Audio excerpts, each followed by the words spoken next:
Hello बच्चों, let's read the question. In the diagram shown in figure, all pulleys are smooth and massless and strings are light. Match the following columns. So इस question में हमें column 1 में given है blocks के masses and column 2 में उनकी resulting conditions. इस question का सिमिलर टॉपिक हम लोग पढ़ सकते हैं 11th NCERT part 1 page number 93 पर. सो क्वेश्चन में बिकॉज हमें बताया हुआ है कि पुली स्मूथ है as well as strings light है, अपवर्ड फोर्स लग रहा है यहाँ पर 80 न्यूटन. सो जो स्ट्रिंग्स के ये पर्टिकुलर पार्ट्स हैं इसमें हम टेंशन टुवर्ड्स द सपोर्ट ले सकते हैं T1 and T1 individually. Tension equal होंगे. अब स्ट्रिंग के ये जो पार्ट्स हैं इनमें हम टेंशन ले सकते हैं again same tensions like these are T2 T2 and यहाँ भी T2 T2. तो यहाँ से हमें T1 का आंसर मिल जाएगा F equals to twice of T1 आएगा. तो F equals to twice of T1 से F की वैल्यू अगर पुट कर दें 80 न्यूटन तो हमें T1 का आंसर मिल जाएगा 40 न्यूटन.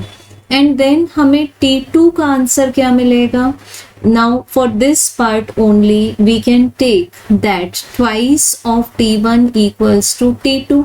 तो हमें T2 का आंसर मिल जाएगा 20 न्यूटन. सो अगर हम 1 kg ब्लॉक को कंसीडर करें, let this mass is first mass क्या है 1 kg. तो इसमें टेंशन है towards the support is 20 newton और इसका वेट है इटसेल्फ वेट है इसका 1 multiplied by 10 means the weight को हम कैसे एक्सप्रेस करते हैं mass multiplied by acceleration due to gravity, जिसको इस न्यूमेरिकल में हम मान लेते हैं 10. So 20 minus 10. So it means जो नेट फोर्स लग रहा है 1 kg पर नेट फोर्स लग रहा है जो कि एंट्री नंबर ए है. नेट फोर्स अपवर्ड डायरेक्शन में लग रहा है as well as this is equals to 10 newton because 20 minus 10. अब इसमें अगर हमें एक्सेलरेशन फाइंड करना होगा that will be the net force divided by its mass. तो इसका आंसर आ जाएगा 10 मीटर पर सेकेंड स्क्वायर. सो हम चेक कर सकते हैं for a entry means for 1 kg block इसके लिए हमें आंसर क्या मिल जाएगा. It will move up means 1 का आंसर मिल जाएगा हमें 3 एंड इसका एक्सेलरेशन है 10 मीटर पर सेकेंड स्क्वायर. तो इसका आंसर और मिल जाएगा हमें 5. अब चेक करते हैं हम लोग 2 kg ब्लॉक के लिए. So for 2 kg block 2 kg block के लिए मीन्स फॉर दिस ब्लॉक यहाँ भी हमारे पास अपवर्ड टेंशन कितनी है 20 न्यूटन और इस 2 kg ब्लॉक का वेट है 20 Newton. So upward minus downward will be 0. तो ये जो हमारे पास 2 kg का ब्लॉक है इस पर नेट वर्टिकल डायरेक्शन में फोर्स लग रहा है 0. So we can say that it will remain stationary. तो बी का आंसर आ जाएगा फर्स्ट. अब चेक करेंगे हम लोग entry number C. Entry C में पूछा है हमें 3 kg ब्लॉक के लिए. तो 3 kg ब्लॉक को अगर हम एनालाइज करें तो इस पर अपवर्ड डायरेक्शन में टेंशन एक्ट हो रहा है 20 न्यूटन एंड इसका वेट है 30 न्यूटन बिकॉज 3 मल्टीप्लाइड बाय 10. तो इसका जो नेट मोशन होगा वो डाउनवर्ड डायरेक्शन में होगा फर्स्ट थिंग. ठीक.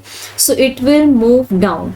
तो हमें सी का आंसर क्या मिलेगा. बेसिकली सी का आंसर आ जाएगा हमारे पास में second entry in column 2.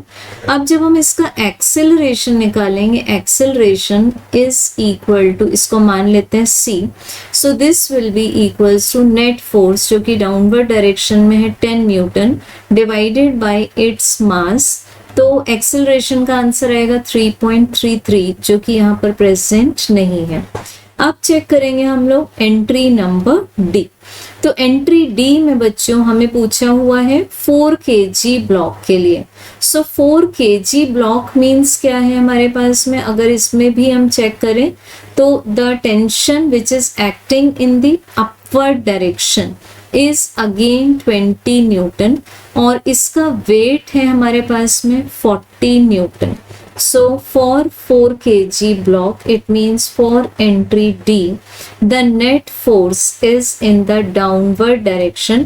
So this is 40 minus 20, it means 20 Newton. अब फाइंड करेंगे हम लोग इसका acceleration A4 which is equals to net force, net downward force divided by its mass. तो इसका न्यूमेरिक आंसर आ जाएगा हमारे पास 5 मीटर पर सेकेंड स्क्वायर.